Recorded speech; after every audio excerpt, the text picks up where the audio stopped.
Мен сіздерден көйгөйүн абдан жакшы билем. Мен атайын өзүм инициатива көтөрүп, биринчи бюджетти карайлы, экинчи тазалыкты карайлык, үчүнчү ушу курулуш маселесин карайлык деп сиздерди чакырдым. Компаниялардын дагы бир көйгөйлөрүн уксак. Сиздерден, как мэр города катары мэриянын талабы, мурдагы стиль работабызды бир аз өзгөртсөк, жанагындай тааныш билиш, туганчылык, анан мен угуп атам анча-мынча коррупционный элементтер дагы аралашып кеткен депчи. Ошо маселелерди сиздер менен жок кылсак, сиздер менен прозрачно, таза иштесек, биз мэриянын талабы, куруучулардан мэриянын талабы татынакай, современный, сапаттуу үй куруп берсеңиздер. Так, бул биринчи биздин талап. Экинчи талабыбыз жанагындай куруу компаниялардын баарын билебиз. Жанагы бир эмеси долевой строительство болот, экинчиси акчаңар болот, экинчиси жанагы ошо сатып ала турган элдин акчасы менен курулат да курулуштарчы. Ушул эмени курулуштарды долгострой болбосо, ошо бир объект алгандан кийин ошо объектти батыраак бүтүрүп элге тапшырып бериш керек. Бирөөгө бир тиен бербейсиңер. Ни водоканал, ни теплосеть, ни ЖЭП, архитектура, кадастр, ГАСКО, вице-мэр по строительству.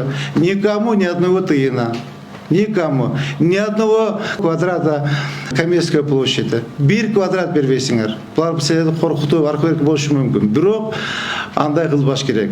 Мен все буду ездить, буду проверять. В любое время, днем и ночью чалгыла.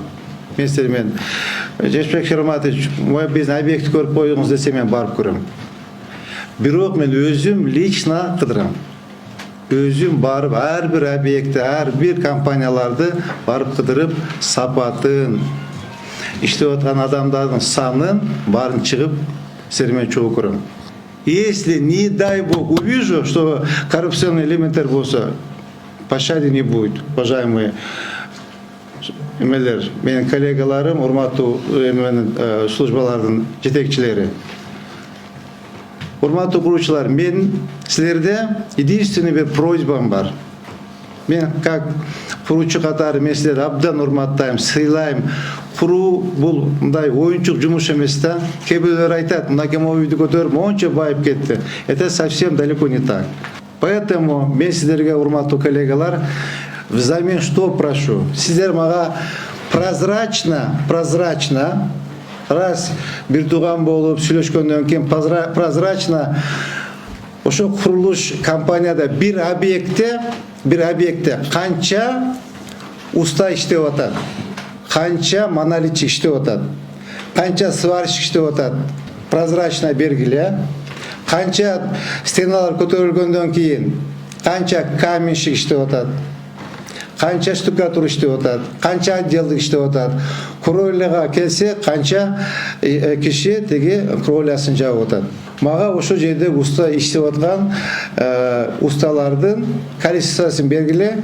Анткени ошол наемный работниктер алган патент, салык, ошол подоходный налог 90% биздин мэрияга түшөт.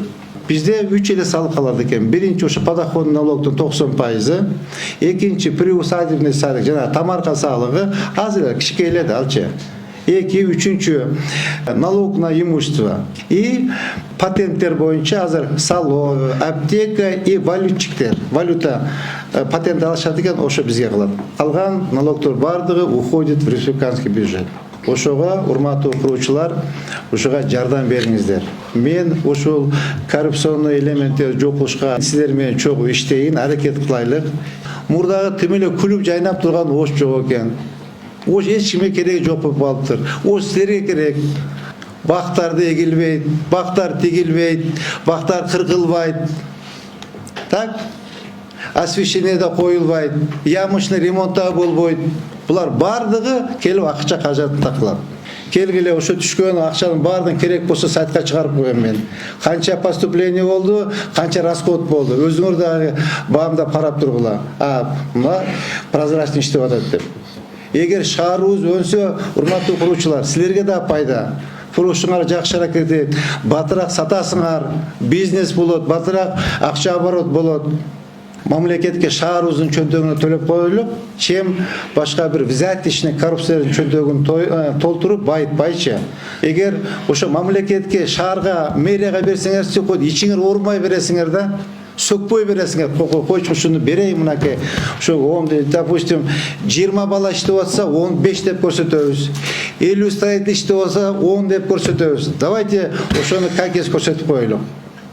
Ошонун түшкөн салык бизге түссүн, шаардын бюджетине түссүн, бюджетти толтурайлык. Давайте мынакей силердин шаарыңарга, биздин шаарда ошту тим эле мондай кылып образцовый город кылып коелук. Келгендер күлүп жайнап турсун. Коррупция жагын мага коюп бергиле. Эгер мынакей Кудай тура силердин алдыңарда мен сөз берем. Эгер оштун мэри бир тыйын алыптыр десе, ал туура эмес маалымат, мен албайм, кереги жок. Келгиле ошо мына службанын жетекчилери дагы бир тыйын албайт, сүйлөшөбүз. Коррупциянын моменти мага жок болуп берет, еще раз повторюсь. Келгиле жардам бергиле бюджет толтурганы. Кыскасы мен айтайын дегеним ушул. Чоң рахмат. Вопростор болсо бериңиздер. Анан айтайын дегеним мен куручу катары. Водоканалга барсаң, светке барсаң, ТЭЦке барсаң, булардан проблема деле болбойт.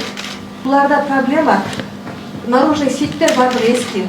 Ошолорду өткөрөрдө биринчи ушул наружный сеттер боюнча да көңүл буруп койсоңуз.